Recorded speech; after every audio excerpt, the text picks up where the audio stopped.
Leur entretien aura porté ses fruits. Les présidents Recep Tayyip Erdogan et Vladimir Poutine ont appelé à un cessez-le-feu en Libye. Dans un communiqué commun, ils ont exhorté le gouvernement d'union nationale et les troupes de Khalifa Haftar à déclarer un cessez-le-feu et à s'asseoir à la table des négociations. Les présidents Poutine et Erdogan ont adressé cet appel à toutes les parties opposées en Libye pour qu'elles arrêtent les combats et déclarent un cessez-le-feu à partir de ce dimanche 12 janvier à minuit.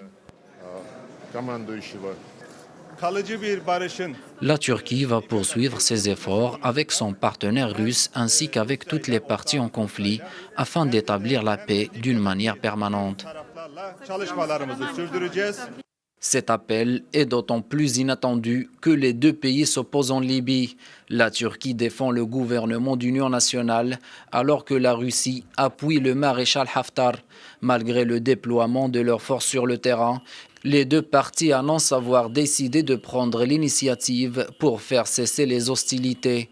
Ils affirment également leur soutien à la tenue d'une conférence internationale en janvier à Berlin.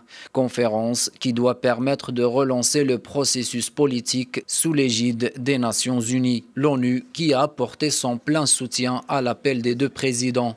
De leur côté, le chef de la diplomatie de l'Union européenne et le président du Conseil européen ont reçu ce mercredi à Bruxelles Fayez Sarraj.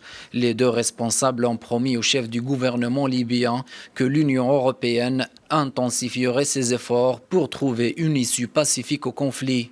Le rapprochement entre Moscou et Ankara a été consacré par l'inauguration d'un gazoduc appelé Turk Stream. Cette infrastructure importante, selon le président russe, acheminera en Turquie et en Europe du gaz extrait en Russie sans passer par l'Ukraine.